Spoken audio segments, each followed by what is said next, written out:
Hello students, welcome to the second lifeline opportunity to score for your boards.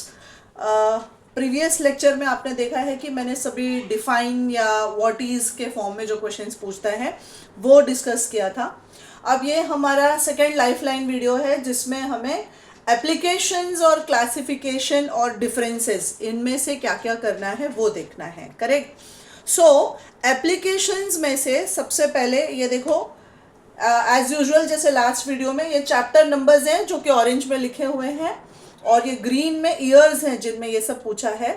तो basically applications, uses और advantages ऐसा करके आपको question पूछेगा जिसमें आया है नैनो पार्टिकल, नैनो टेक्नोलॉजी, ये neon, oxygen, sulphur, helium, carboxylic acid, EMF series, fuel cell, CFC, chlorofluorocarbon और लो डेंसिटी पॉलीइथीन.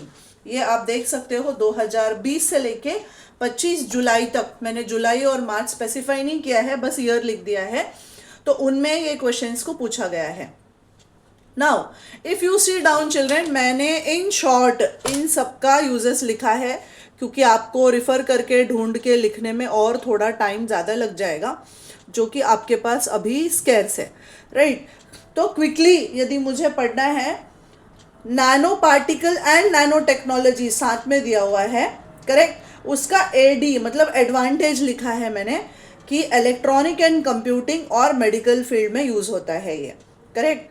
आपका मेडिकल फील्ड में कैंसर जैसे बीमारियां और ये सब में नैनो टेक्नोलॉजी वगैरह को यूज़ किया गया है. तो बेसिकली ये यूजेस या एप्लीकेशंस कितने मार्क के लिए आता है? 1 मार्क के लिए. तो आपसे एक्सपेक्टेड है कि आप सिर्फ 2 पॉइंट लिखो. तो मैंने इसी हिसाब से यहाँ पे 2-2, 3-3 पॉइंट बनाया है. अब इसका डिसएडवांटेज भी एक बार पूछा है. तो डिसएडवांटेज पूछा तो आप लिखोगे कि ये एयर पोल्यूशन और नैनो पोल्यूशन करता है और इससे ह्यूमन बींग्स में लंग डिसऑर्डर्स वगैरह हो सकते हैं. नियॉन का यूजेस डिस्चार्ज लैंप में, साइन बोर्ड्स में और फ्लोरेसेंट ट्यूब्स में इसका यूसेज होता है. ऑक्सीजन क्वाइट सिंपल, रेस्पिरेशन, हमें जीने के लिए ऑक्सीजन चाहिए. कंबशन, कुछ जलाने के लिए ऑक्सीजन चाहिए. वेल्डिंग, ऑक्सी एसिटिलीन फ्लेम वगैरह जो प्रोड्यूस होता है वेल्डिंग में यूज़ होता है, उसमें भी ऑक्सीजन लगेगा. सल्फर के यूजेस पूछा है एक एग्जाम में, तो आप लिखोगे मेकिंग, सल्फर डाइऑक्साइड बनाने में, सल्फ्यूरिक एसिड बनाने में, सल्फ्यूरस एसिड बनाने में. ऐसा बहुत सारे कंपाउंड जिसमें सल्फर है उनको बनाने में यूज़ होता है. वल्केनाइजेशन ऑफ रबर में यूज़ होता है और एग्रीकल्चर में फर्टिलाइजर्स को बनाने के लिए भी इसका यूसेज होता है. हीलियम के यूजेस जो कि 2 से 3 बार पूछा है मेरे हिसाब से. तो हीलियम बलून्स में यूज़ होता है, रेस्पिरेशन बाय सी डाइवर्स में यूज़ होता है और एमआरआई के जो मशीन्स होते हैं, मैग्नेटिक रेजोनेंस इमेजिंग, करेक्ट, उसमें यूज़ होता है. अब एसिड का, कार्बोक्सिलिक एसिड का एप्लीकेशन पूछा आपसे. तो पहला तो आपको पता है विनीगर, जितने भी चाइनीज़ फूड खाते हो आप उसमें विनीगर होता है. 6 to 8% solution of acetic acid is called as vinegar.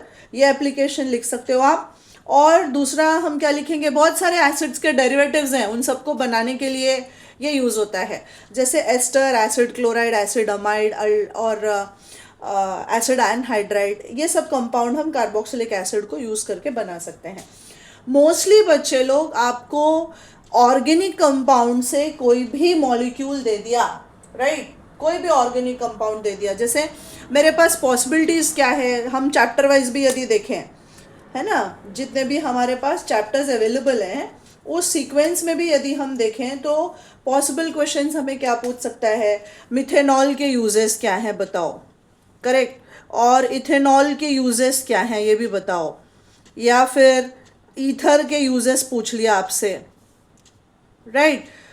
या फिर अल्डिहाइड, एसिटल्डिहाइड का यूज़ पूछ लिया, एसीटोन का यूज़ पूछ लिया, एसिड का भी यूज़ पूछ लिया. करेक्ट. तो ये सब तो ऐसे आंसर्स हैं जी जिसको आपको छोड़ना ही नहीं है. आप सीधा बोलोगे used as a reagent in laboratory, ये सबसे पहला एप्लीकेशन हो गया, ये तो गलत हो ही नहीं सकता है, right. Used as a reagent in laboratory, used in industries. Correct. ये ऐसा आप 2 यूजेस भी लिखोगे तो कोई भी आपका मार्क्स नहीं काटेगा, आपको देना ही देना है. तो used as a reagent in laboratory, used in industries, correct, बहुत सारे इंडस्ट्रीज में यूज़ होता है. और फिर used as a solvent, organic compounds में बहुत सारे ऐसे हैं जिनको एज अ सॉल्वेंट भी यूज़ किया जाता है। अब स्पेसिफिक यूजेस देखने जाएं हम, तो हम लिख सकते हैं कि मिथेनॉल को वुड पॉलिश में यूज़ करता है, इथेनॉल को स्पिरिट में यूज़ करता है, ईथर को आजकल एनेस्थीसिया में यूज़ करने लग गया है, राइट, वहाँ पे इसका यूसेज है। एसिटल्डिहाइड से हम कार्बोक्सिलिक एसिड बना सकते हैं, है ना। एसीटोन आपका नेल पॉलिश रिमूवर है। तो ऐसा ऑर्गेनिक केमिस्ट्री से आपको कोई भी कंपाउंड आ गया तो ये दो बेसिक यूजेस हैं, तो ये तो आपका फुल मार्क्स मिल जाएगा इन केस यदि इसमें से कोई क्वेश्चन आ गया तो। सो इस तरह से कार्बोक्सिलिक एसिड हो चाहे ये सब कंपाउंड्स हो, आप इस तरह इनका यूजेस जो है वो स्पेसिफाई करके लिखोगे, आपका फुल मार्क्स आपको मिल जाएगा। तो ये एक एक्सपेक्टेड क्वेश्चन है जो आएगा एग्जाम में। अब आ गया हमारा fuel cell. Fuel cell automobiles में यूज़ होता है, स्पेस प्रोग्रामिंग में यूज़ होता है, हॉस्पिटल्स में पावर जनरेशन के लिए यूज़ होता है। फिर लो डेंसिटी पॉलीथीन पाइप्स में, शीट्स में, और स्क्वीज बॉटल जो आपके ये सब है ना, पिचकू वाले बॉटल्स, मतलब जैसे सॉस वगैरह के बॉटल्स हैं, है ना, उन सब में इसका यूसेज होता है। नेक्स्ट आपका क्लोरोफ्लोरोकार्बन का एप्लीकेशन पूछा है, तो refrigerant in ACs and fridges में इसको यूज़ करते हैं as a refrigerant and blowing agent in packaging material. Okay, तो ये प्रीवियस ईयर्स बोर्ड में जो पूछा है उस हिसाब से मैंने यहाँ पे इन शॉर्ट आपको एक्सप्लेनेशन दे दिया है, correct. Now coming to the other side, classification पूछता है बच्चे लोग एवरी ईयर, आप देख सकते हो 2021 का तो पेपर ही नहीं है, 22, 23, 22 में दो क्लासिफिकेशन आया है, 24 एंड 25, करेक्ट। तो पॉलीमर्स का क्लासिफिकेशन, अब यदि आप एक शॉर्ट देखोगे तो मैंने एक पॉलीमर का जो शॉर्ट बनाया है उसमें पॉलीमर में टोटल 6 क्लासिफिकेशन है, मैंने 6 का 6 क्लासिफिकेशन उधर डाल दिया है, आप देख सकते हो। तो इंटरमॉलिक्यूलर फोर्सेस के बेसिस पे पॉलीमर्स का क्लासिफिकेशन जो है वो 4 टाइप का है हमारे पास होता है, elastomer, fibre, thermosetting and thermoplastic polymer, और उनके एग्जाम्पल भी देख लेना, और आपको लिखना क्या है, उनमें फोर्सेस क्या होता है ये स्पेसिफाई करना है। क्या classification on the basis of structure, इसमें हम लिखेंगे लीनियर, ब्रांच्ड और क्रॉस लिंक, वो वाली क्लासिफिकेशन आ जाएगी। फिर प्रोटीन का क्लासिफिकेशन पूछा है बच्चे लोग, वो आपको लिखना है। देन कमिंग टू कीटोन्स का क्लासिफिकेशन, अब ये बहुत ही सिंपल और इजी चीज़ है, आपको चाहे कीटोन्स का क्लासिफिकेशन पूछे या ईथर का क्लासिफिकेशन पूछे, फॉर एग्जाम्पल मैंने ले लिया कीटोन, करेक्ट, 2 मार्क के लिए ये आंसर आएगा। तो आप लिखोगे कि कीटोन का जो बेसिक क्लासिफिकेशन है वो 2 टाइप का है, एक है हमारा सिंपल और सिमेट्रिकल कीटोन, और दूसरा है हमारा मिक्स्ड या फिर अनसिमेट्रिकल कीटोन, करेक्ट। अब आपको इसका एग्जाम्पल भी देना पड़ेगा। सबसे पहले फंक्शनल ग्रुप लिख लो, आपका जो कीटोन है उसका फंक्शनल ग्रुप क्या होता है, C double bond O, correct. अब यदि इसके दोनों तरफ रहने वाला अल्काइल ग्रुप सेम है तो इसे हम सिंपल कीटोन बोलेंगे, यदि दोनों अलग अलग हो गए तो हम इसे मिक्स्ड कीटोन बोलेंगे। अब आप इस R के जगह यहाँ पे एक एग्जाम्पल ले लो, CH3, C double bond O CH3, और यहाँ पे एक R के जगह आप CH3 ले लो और दूसरी R के जगह यहाँ पे आप C2H5 ले लो बच्चे लोग, दैट्स इट, करेक्ट। अब इसकी जगह मान लो जैसे लास्ट ईयर पॉलीमर आया है, 24 में प्रोटीन आया है, हो सकता है कि इस साल ये फिर से रिपीट हो जाए। अब इसकी जगह दूसरा क्वेश्चन आपको क्या पूछ सकता है, प्रोबेबिलिटी क्या बैठती है हमारी पूछने की, ईथर का क्लासिफिकेशन यदि पूछ लिया कीटोन के जगह, है ना, किसका क्लासिफिकेशन, ईथर का, तो वापस आपका ईथर भी जो है वो 2 टाइप का होगा, सिंपल और मिक्स्ड, सिंपल सिमेट्रिकल, मिक्स्ड या अनसिमेट्रिकल। अब उसमें क्या करोगे, कीटोन के फंक्शनल ग्रुप के जगह आप ईथर का फंक्शनल ग्रुप डाल देना, क्या डालोगे, ROR, ईथर का ग्रुप होता है ROR, और यहाँ पे क्या डालोगे आप, ROR', राइट, इस तरह से डाल देना और ये R ग्रुप सेम रख देना। तो इस तरह से आपका 2 मार्क हो जाएगा बच्चे लोग। क्लासिफिकेशन में कैसे मिलता है, मार्क्स मार्किंग स्कीम देखो, आपने सिंपल या सिमेट्रिकल लिखा हाफ, मिक्स्ड अनसिमेट्रिकल लिखा उसका हाफ, और ये एक एक एग्जाम्पल दे दिया उसका हाफ मार्क। देखो कितनी आसानी से आपको 2 मार्क मिलेगा। तो ऐसा क्वेश्चन तो छोड़ना ही नहीं है, ये तो मूर्खता में आता है ऐसा क्वेश्चन छोड़ना, इतना एफर्ट तो लेना ही है आपको, राइट। नेक्स्ट, तो ये हो गया हमारा कीटोन्स का और ईथर का क्लासिफिकेशन। इनकेस हमारा कीटोन की जगह ईथर आ गया क्वेश्चन में तो हमें ये करना है। नेक्स्ट हमारा क्लासिफिकेशन है दैट इज एलॉयज, है ना।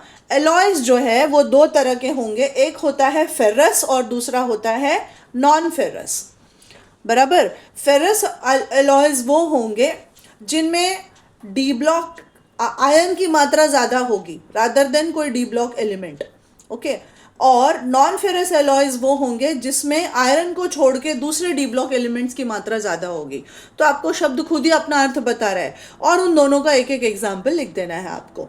तो ये एलॉयज का क्लासिफिकेशन हो गया। ये आप ट्रांजिशन इनर ट्रांजिशन का शॉर्ट देखोगे तो उसमें मैंने क्लासिफिकेशन विद एग्जाम्पल वहाँ पे स्पेसिफाई किया है, वहाँ से पढ़ सकते हो आप।